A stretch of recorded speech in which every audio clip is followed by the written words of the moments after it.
Dale a like y suscríbete. Fueron las fuerzas especiales más letales del mundo medieval.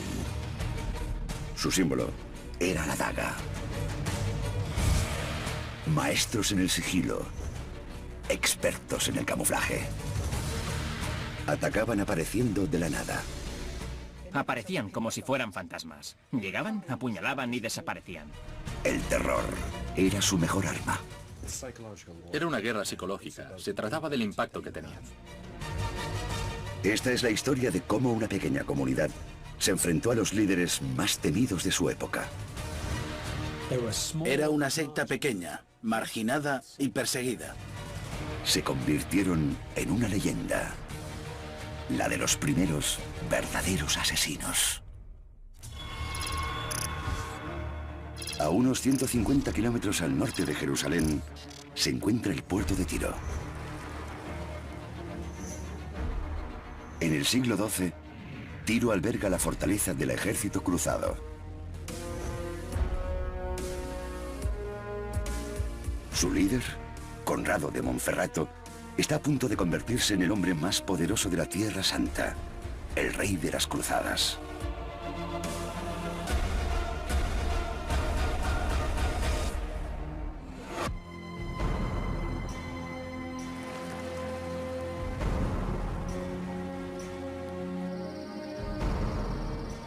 Esa noche, Conrado regresa a su hogar después de cenar. Caminaba por una calle especialmente estrecha. Había dos hombres, cada uno sentado a un lado de la calle. Cree que son monjes, miembros de confianza de su círculo. Pero Conrado está a punto de ser víctima del cuerpo de operaciones secretas más temido de la época, los legendarios asesinos.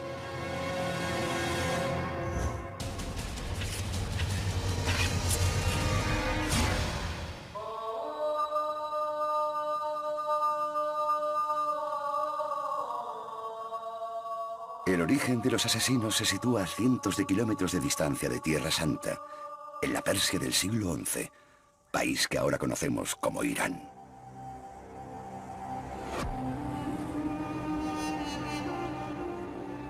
El mundo islámico está devastado por la vieja lucha entre los musulmanes suníes y los chiíes. Un conflicto sobre quién sigue la verdadera tradición islámica. Los suníes creían que eran ellos los legítimos defensores de la tradición islámica y eran el grupo mayoritario en la comunidad. Sus rivales, los chiíes, apoyan una tradición diferente. Su líder espiritual debe ser descendiente directo del profeta Mahoma. Los seguidores de Alí, yerno y primo del profeta, decían que los imanes, los líderes políticos y religiosos de su fe, debían ser descendientes de él. Todavía en la actualidad, esta rivalidad dentro del Islam sigue alimentando un amargo conflicto religioso.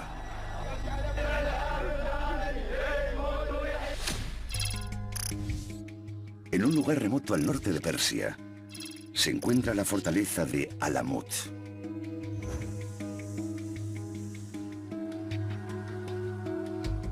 En ese lugar se refugia una comunidad chií en particular, los ismailíes.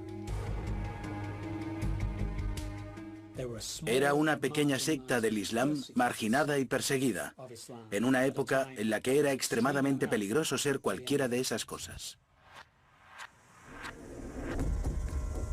Su base es conocida como el Nido del Águila. Alamut en sí es una fortaleza natural. A diferencia de los castillos de las cruzadas construidos con una gran ciencia, Alamut se encuentra sobre un reducto natural de 90 metros, como si fuera un acantilado. A sus pies había barrancos muy profundos que dificultaban mucho su acceso.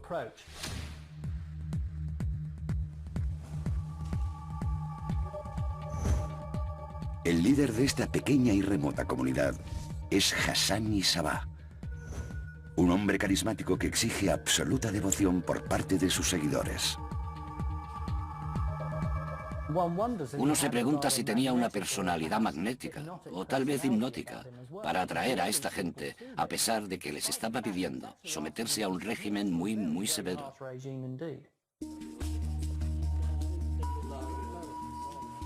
Los ismailíes de Hassan tienen que afrontar numerosos obstáculos. Sus enemigos suníes cuentan con un amplio ejército de 300.000 hombres. Hassan tendrá que librar lo que hoy en día llamamos una guerra asimétrica. No estaba en condiciones de contraatacar, no contaba con un gran ejército.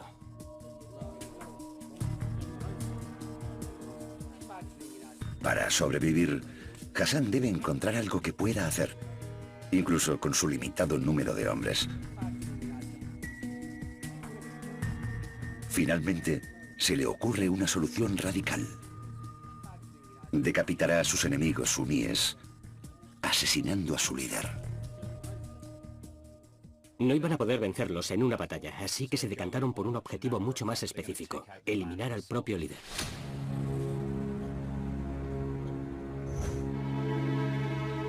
En lo más alto de la jerarquía persa se encuentra Nizam al-Mulk, líder de los suníes ortodoxos. Básicamente era un gobernante autócrata. Su objetivo se centraba en eliminar a los herejes del corazón del Estado persa. Los ismailíes de Hassan son uno de sus principales objetivos. Los describía como la lacra de la sublevación. Creía firmemente que debían ser expulsados. Si Hassan iba a por él y lo eliminaba, estaría atentando contra la persona que encabezaba la oposición a su grupo.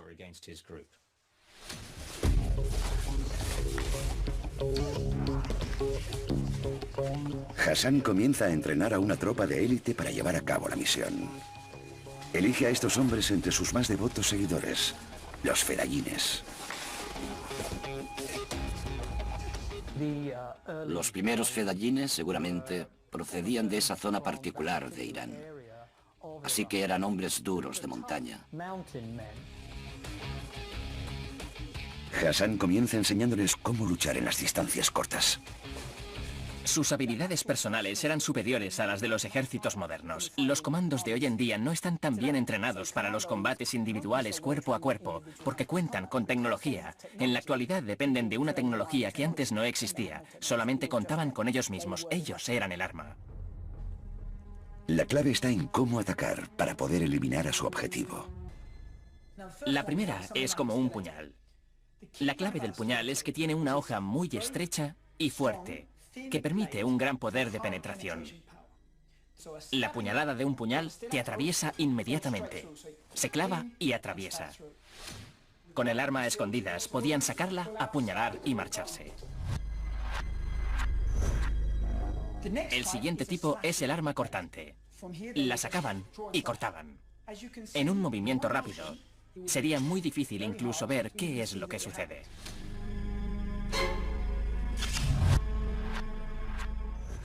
Y el tercer diseño es el arma cortante y punzante. Esta es una versión moderna. Tiene una hoja afilada que se dobla y también cuenta con un doble filo que permite cortar en caso de fallar. Cuenta con una guardia muy resistente que permite apuñalar con fuerza. Así que existen diferentes opciones dependiendo de cómo te muevas y cómo lo combines.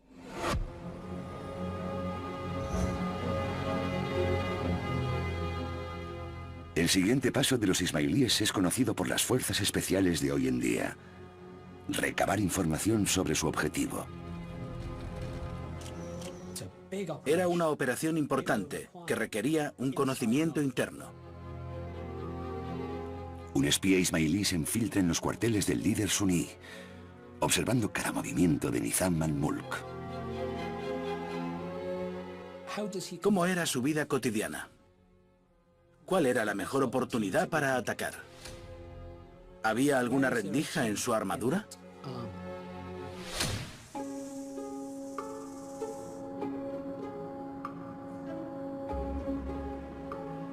Esta información es enviada a la base.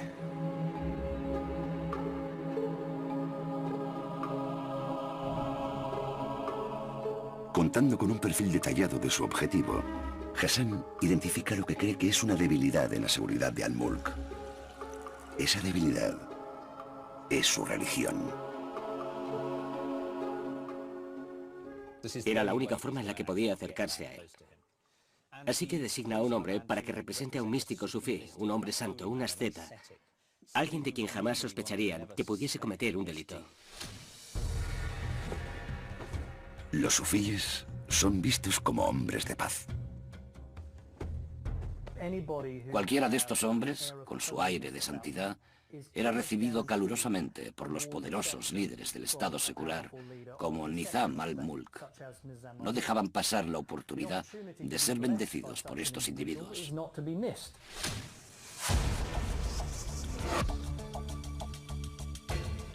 Una vez encontrada la forma de acercarse a él, Hassan debe resolver cómo matarlo.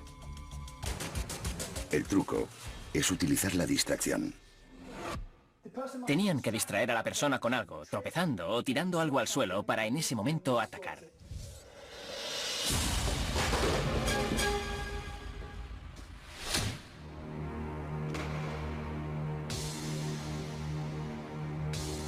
El asesino elegido ensaya la técnica.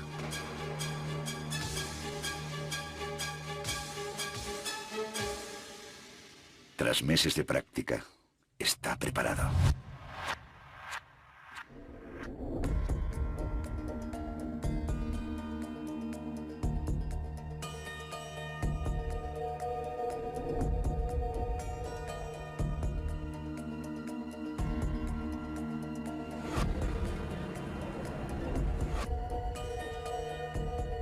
El adiestrado asesino de Hassan se infiltra en la base suní.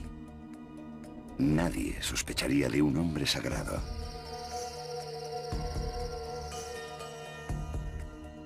En los cuarteles de Nizam al-Mulk no hay ninguna sospecha de amenaza. Todo está en orden. A esa hora de la tarde, Nizam al-Mulk probablemente estaba de un ánimo excelente. Ya ha terminado su trabajo del día. Era el momento perfecto para los ismailíes. Era mucho más difícil acercarse a él durante el día, mientras trabajaba. Sin duda, él ya estaba pensando en los placeres de la noche con sus mujeres.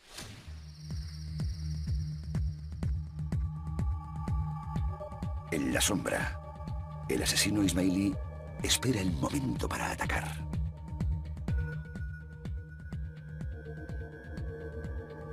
Al-Mulk está a punto de ser trasladado junto a su harén en su camilla.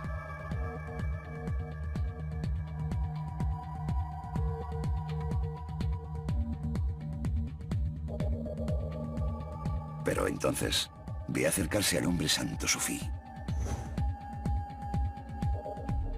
Estaba dispuesto a dejar pasar a ese hombre y darle su bendición.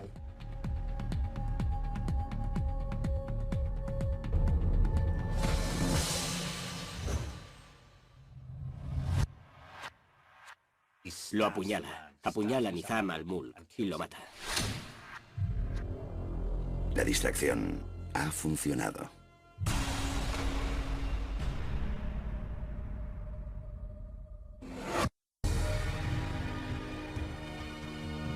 El asesinato del líder de los suníes es un gran triunfo para los ismailíes de Hassan. Era un gran hombre, de eso no cabía duda. Por lo tanto, que acabaran con él lanzó un claro mensaje. Si podemos con él, podemos con cualquiera. Así que asumid el peligro que tienen los ismailíes de Alamut.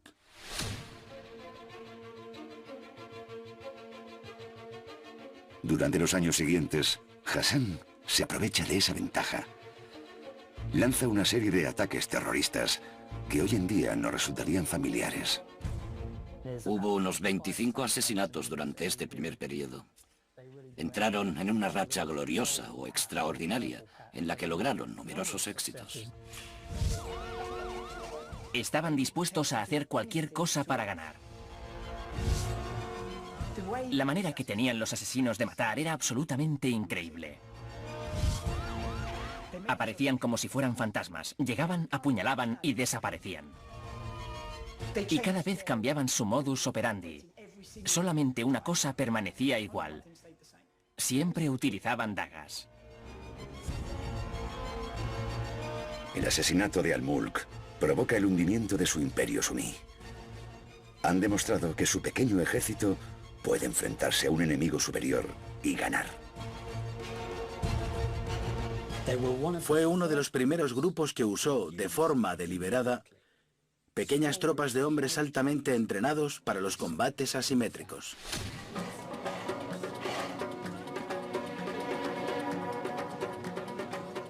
El éxito de los asesinos de élite de Hassan llega a convertirse en tema de conversación en las calles. En Oriente Medio, incluso se les dedica un poema popular. Decía que uno solo de estos guerreros podría atemorizar a cualquier rey, aunque tuviera un ejército de 100.000 soldados. Los ismailíes pronto descubrirán que, al igual que con los terroristas suicidas de hoy, su estrategia tenía un efecto secundario: la atmósfera de terror que se creaba.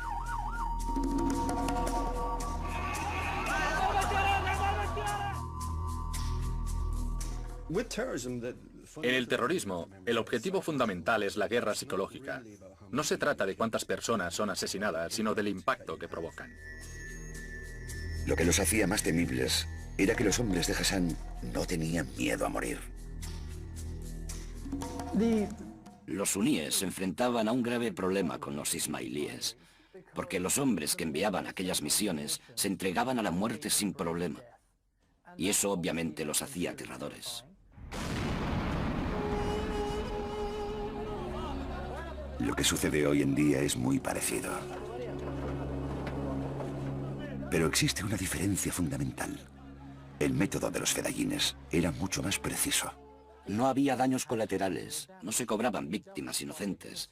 Los ataques se dirigían al objetivo de forma específica, limpia y discriminada.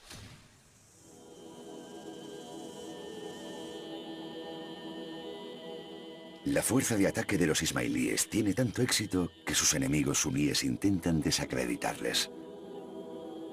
Difunden historias sobre un grupo secreto de asesinos que vive en las montañas, a quienes les han lavado el cerebro.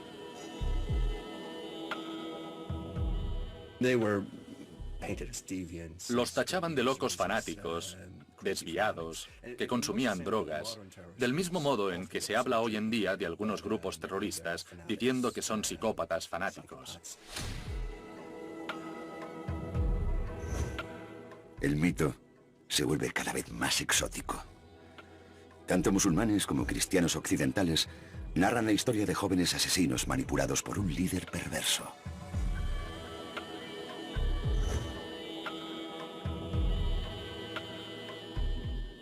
Se hablaba de pociones, promesas de jardines de placer eterno. Algunas de las ideas comenzaron a difuminarse. Se decía que debían estar bajo los efectos de alguna droga para alcanzar tal nivel de devoción. En particular, los suníes los etiquetan como hashishin o consumidores de hashish. El nombre se ha mantenido. Se transformó en la palabra que hoy en día usamos para alguien que comete un homicidio. Asesino. Y así nace una leyenda. Las fuerzas especiales de Hassan pasan a ser conocidas como los asesinos enloquecidos por las drogas. Personalmente, no creo que estuvieran bajo los efectos de ninguna droga. Necesitaban mucha concentración. Tenían que localizar al objetivo. Las drogas pueden provocar varios efectos. Te reprimen, te deprimen o te iluminan, pero desvían tu concentración. El asesinato de Nizam al-Mulk es solo el comienzo. En el futuro, tendrán que usar todas sus cualidades de combate para defender a su comunidad. No solo de sus enemigos musulmanes, sino también de la nueva amenaza de los cruzados cristianos. Unos 50 años más tarde, en las montañas del norte de Siria, los asesinos ismailíes establecen una nueva base en Masyaf. Toman posesión de varios castillos para proteger a su creciente comunidad, que pronto estará formada por 60.000 hombres. Pero en Tierra Santa se encuentran en medio de una lucha de poder todavía más peligrosa. Una guerra religiosa ha estallado entre los musulmanes suníes y los cruzados de Occidente. Está en juego el control de la ciudad de Jerusalén y sus lugares de culto sagrados.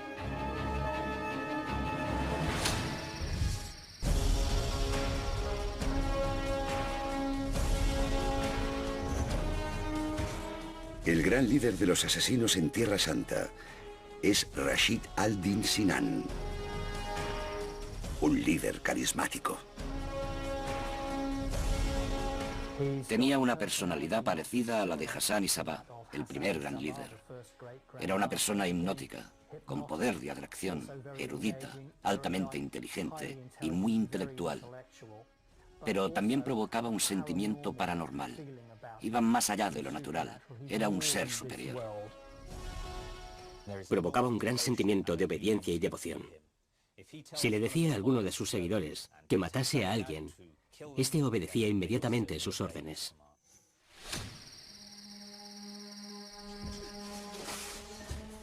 En medio de la lucha entre los musulmanes suníes y los cruzados cristianos, Sinan decide que su objetivo será el hombre que ve como su mayor amenaza, el líder de los suníes.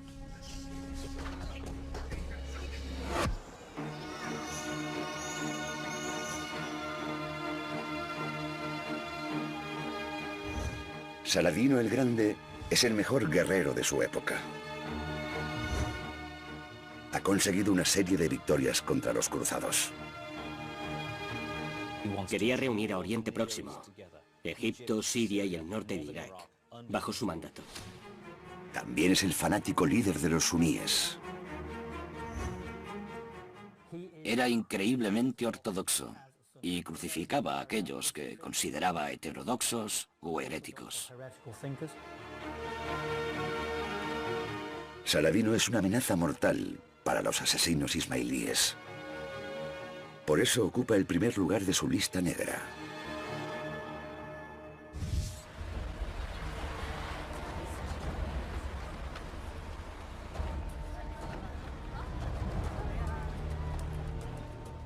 Al estilo clásico de los asesinos, comienzan recopilando información para su misión.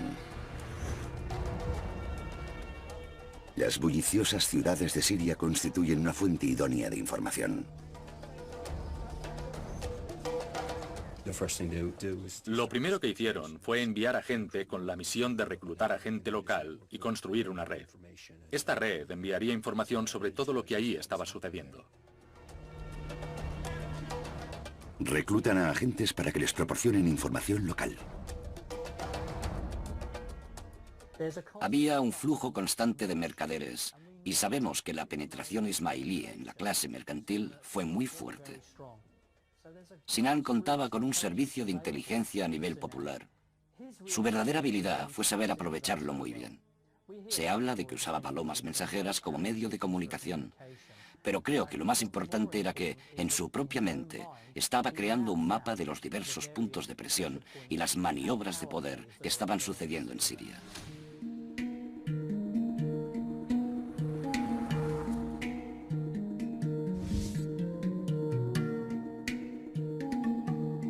Para elegir como blanco a un líder de la altura, Sinan debe encontrar la manera de lidiar con su equipo de escoltas. Estos líderes, en un mundo muy hostil y peligroso, contaban con los mejores escoltas que existían. Necesitaban a los mejores escoltas porque su vida dependía de elegir a los hombres adecuados. La red de Sinan debe proporcionar información detallada sobre la seguridad de Saladino. Era fundamental saber cuáles eran los movimientos de sus escoltas, qué hacían, para qué estaban entrenados, cuál era su capacidad de reacción. Pero también era importante saber cuándo aprovecharse de los escoltas, porque lo mismo sucede hoy. Nadie puede estar al 100% alerta todo el tiempo. Es ahí donde la red de inteligencia jugaba un papel fundamental. Había que recabar toda la información posible sobre ellos. Con esta información, los asesinos pueden comenzar su entrenamiento. Deben aprender cómo atacar a los escoltas. Tenían que saber cómo usar esta espada. ¿Por qué?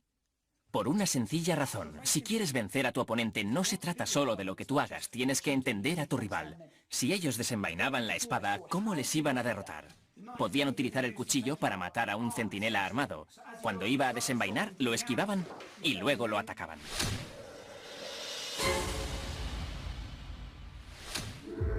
Primero practican cómo matar a un solo centinela. Lo primero era agarrar su cabeza, acercarlo hacia ellos y acabar con una puñalada.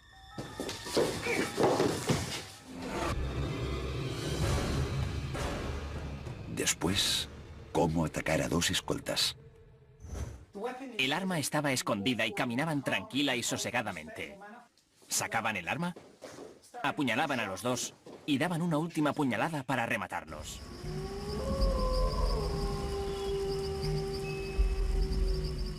Tras semanas de entrenamiento, los asesinos tienen un último problema que solucionar: cómo infiltrarse en el campamento de Saladino. Probablemente se camuflasen como soldados. Eran muy buenos haciendo eso. Eran capaces de meter a gente en los puestos de mayor confianza porque se integraban fácilmente. No parecían una amenaza, no parecían forasteros. A unos 300 kilómetros al norte del territorio de los asesinos, Saladino se encuentra en plena campaña militar. No tiene motivos para temer ningún ataque personal. Está relajado en su tienda en el día elegido para su ataque. Los asesinos inician su estrategia.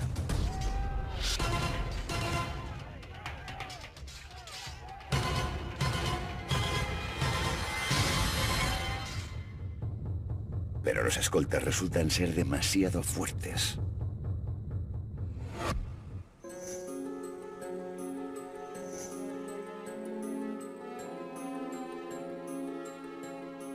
Para Sinan es un contratiempo, pero no un absoluto desastre.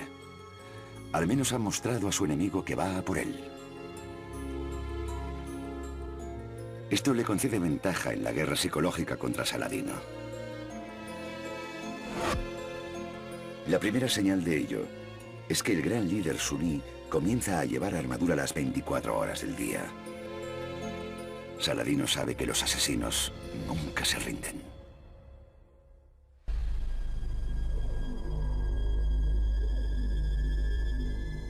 En las montañas, Sinan espera su oportunidad. Su siguiente jugada será infiltrar a una célula durmiente. Los ismailíes estaban preparados para la espera. Estaban preparados para introducir agentes durmientes, como podrían llamarse. Estaban preparados para esperar todo el tiempo que requiriera la estrategia.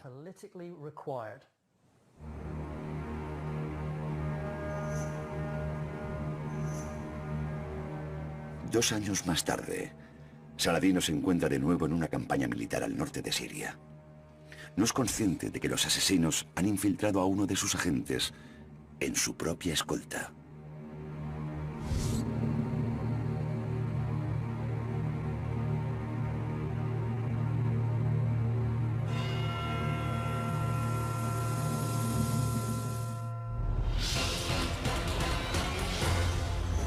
Saladino únicamente cuenta con su armadura para salvarse.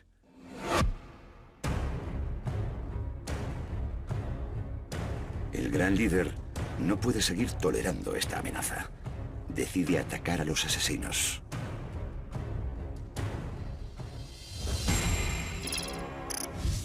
Saladino sitia el castillo de Sinan, en Masyaf.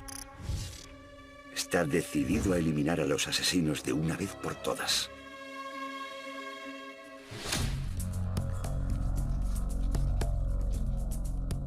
Incomunicado y rodeado, Sinan se encuentra en grave peligro.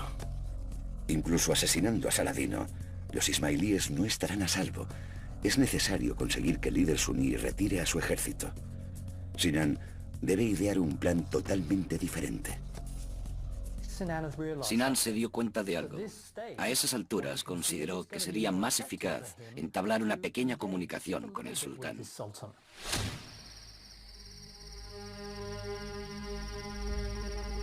Sinan decide ejercer una presión psicológica.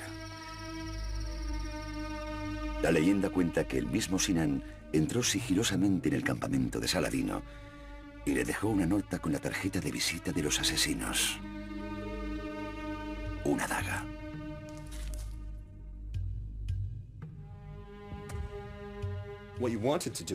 Lo que pretendía era intimidarlo. El mensaje era muy claro. Podemos atraparte cuando queramos. La nota dice: los fedayines no temen a la muerte. Te derrotaré desde tus propias filas. La nota era verdaderamente aterradora, porque le estaba diciendo a Saladino: puedes amenazarnos con la muerte, puedes amenazarnos con exterminarnos. Nos estás amenazando con algo a lo que nos entregamos.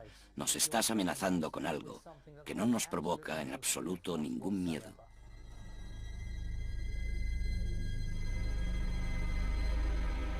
La táctica de intimidación de Sinan funciona y Saladino acepta iniciar las negociaciones.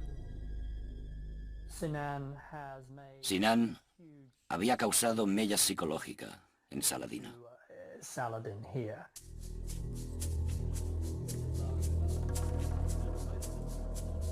Y ahora, prepara su truco final. Envía un emisario con un mensaje firme para Saladino. No nos vamos a marchar, somos indestructibles y tendrás que lidiar con nosotros. Sinan deja claro que el mensaje va dirigido únicamente a Saladino. El emisario se dirige al campamento de Saladino e insiste en hablar con el sultán en privado. El emisario dice: solo tú debes escuchar esto, nadie más. Y Saladino ordena que todos se retiren, excepto los dos escoltas que tenían su mayor confianza. El emisario vuelve a insistir.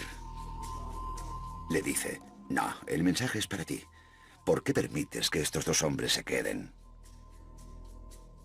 Saladino responde: confío en estos hombres como si fueran mis hijos. Lo que sea que tienes que decirme, puedes decírselo a ellos también. No se van a marchar. Entonces el emisario juega la gran baza de Sinan. Se dirige a los escoltas y les pregunta: si ahora os ordeno que matéis a este hombre, ¿lo haríais? Para Saladino, es un momento abrumador. Sus escoltas de mayor confianza resultan ser asesinos. Eran agentes durmientes que habían estado infiltrados en su organización durante años. Y en ese momento, si se lo pedían, lo matarían. Pero eso no sucedió. El negociador solamente le estaba dando un mensaje: te podemos matar. Esos dos hombres eran en quienes más confiaba y resultaron ser asesinos. Si esos lo eran, ¿cuántos más podrían serlo?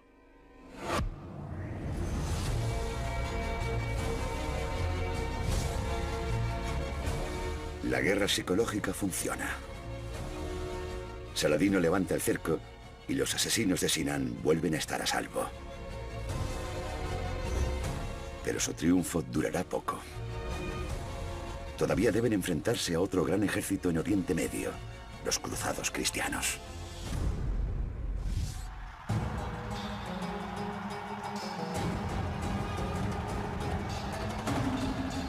Durante los 15 años siguientes, Tierra Santa se convierte en un sangriento campo de batalla. Los guerreros musulmanes y los cruzados luchan por el control de Palestina y la ciudad sagrada de Jerusalén.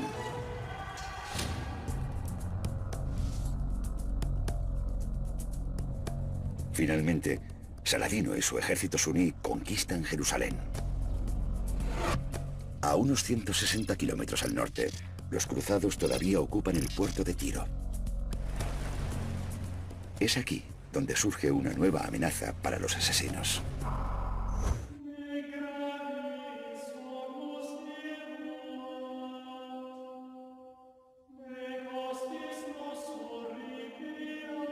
El gobernador de Tiro es un varón ambicioso y despiadado.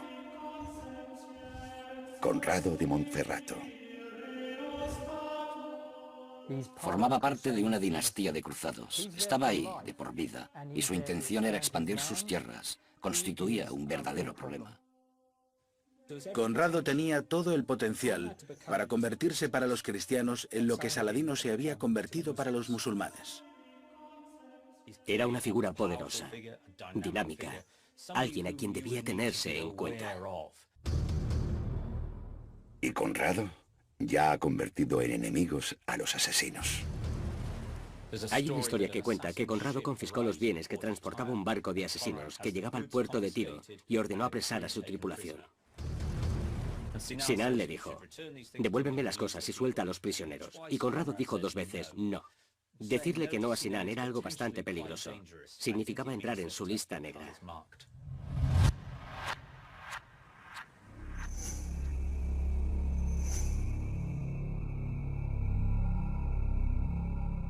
A Sinan le preocupa tanto la creciente fuerza de Conrado que decide infiltrarse en su base de Tiro. Su plan es enviar a otra célula durmiente. Las agencias de inteligencia en la actualidad, cuando seleccionan a sus agentes, buscan a personas a las que llaman hombres grises, personas que pasan desapercibidas entre la multitud. Si infiltras a un hombre fuerte de 2 metros, sabes que va a destacar, que va a llamar la atención. Es muy probable que las personas que los ismailíes elegían para este tipo de misión fueran personas en quienes uno no repararía 2 veces. De hecho, era muy importante que pasaran desapercibidas. Sinan transforma a estos hombres en personas de confianza para Conrado. Adoptan la identidad de monjes, conversos recientes a la fe cristiana.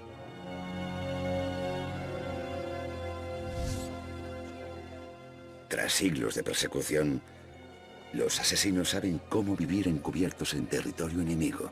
Si es necesario, incluso niegan su fe chií, según el principio de taquía. La taquía permite a sus seguidores negar su fe para poder garantizar su propia supervivencia o para obtener ventaja sobre los no creyentes.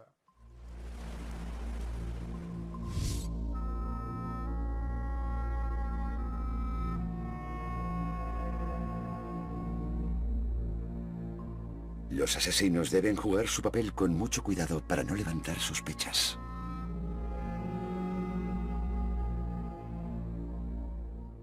Tenían que conocer los rituales de la vida cotidiana dentro de esa comunidad. Necesitaban integrarse perfectamente a la rutina del día a día.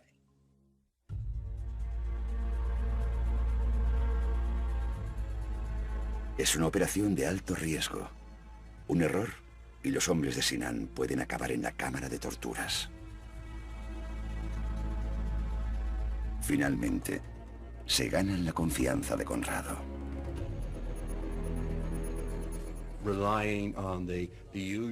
Con la forma de ser agradable, confiable y hábil de los asesinos, podían llegar a infiltrarse en posiciones de confianza y de seguridad.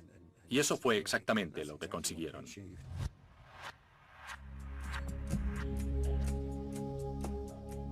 Durante los 6 meses siguientes, se dedicaron a observar los movimientos de Conrado. En esta fase, tenían la orden de espiarlo, no de matarlo. Pero entonces, cambiaron sus planes. A Tiro llega la noticia de que Conrado ha sido elegido como nuevo rey de los cruzados. Eso lo convertirá en el líder cristiano más poderoso de la región. Son muy malas noticias para los asesinos. Sinan debe actuar con rapidez. Esa misma semana, envía a un asesino a Tiro. Es hora de activar a sus agentes durmientes. Conrado debe morir.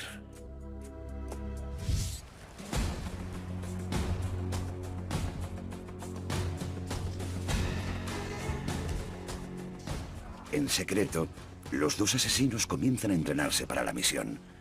Su arma es la famosa daga.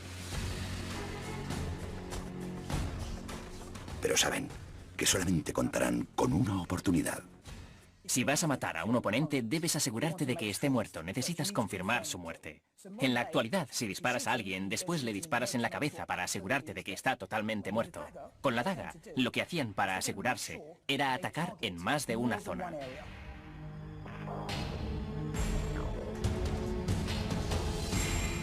Hasta no haber perfeccionado totalmente sus movimientos, los asesinos no atacaban.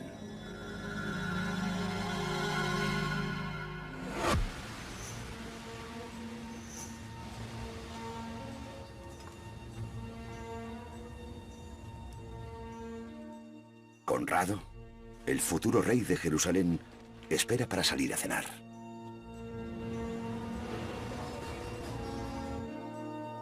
Es común que los historiadores medievales responsabilicen de ciertas situaciones a las mujeres. En este caso se insinuó que su esposa estaba tardando demasiado en el baño y por eso se marchó solo. Conrado sale a la calle, dirigiéndose a cenar con un amigo. La situación estaba llegando a un punto crítico. Sinan tenía que lograr su objetivo. Conrado debía morir porque pronto iba a ser coronado.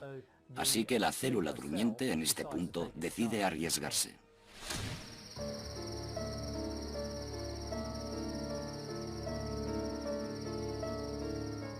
Mientras Conrado se encuentra en casa de su amigo, los asesinos ocupan sus puestos y se preparan para atraparlo a su regreso.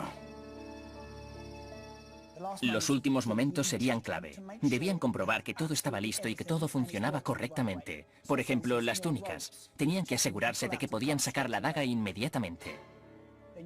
Sabían lo que iban a hacer. Y eso era para lo que se habían estado preparando toda su vida.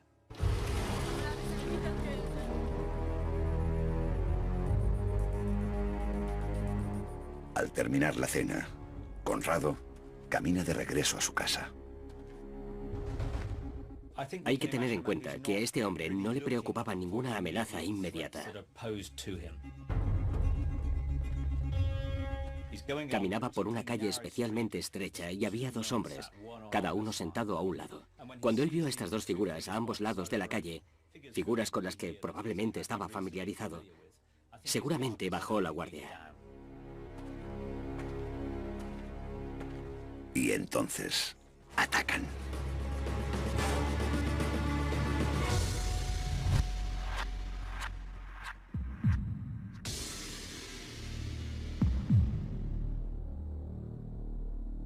Conrado de Monferrato está muerto.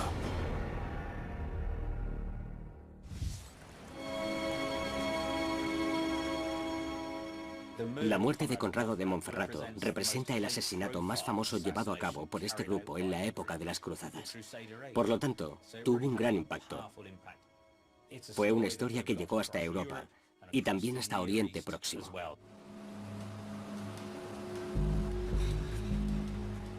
Los rumores no tardaron en empezar a difundirse. Se cuenta que uno de los asesinos fue capturado y que declaró que trabajaba para los rivales de Conrado.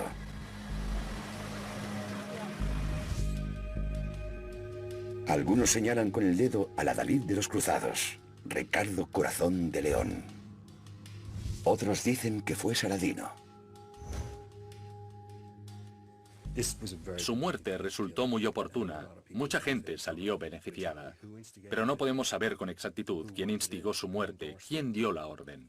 Lo que sabemos es que los asesinos no lo hubieran matado si hubieran creído que iba en contra de sus intereses.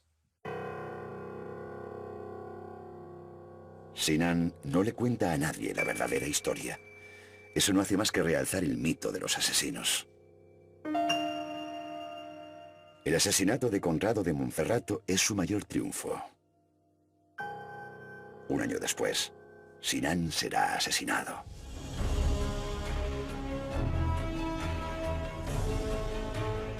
Las hazañas de los asesinos en Persia y en Tierra Santa garantizaron la supervivencia de la fe ismailí.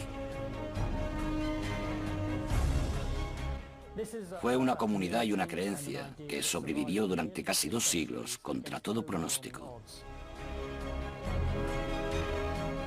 Tras varios contratiempos, los ismailíes continúan creciendo en todo el mundo. Este es el legado de los asesinos, que lograron resistir a sus enemigos más poderosos durante tanto tiempo.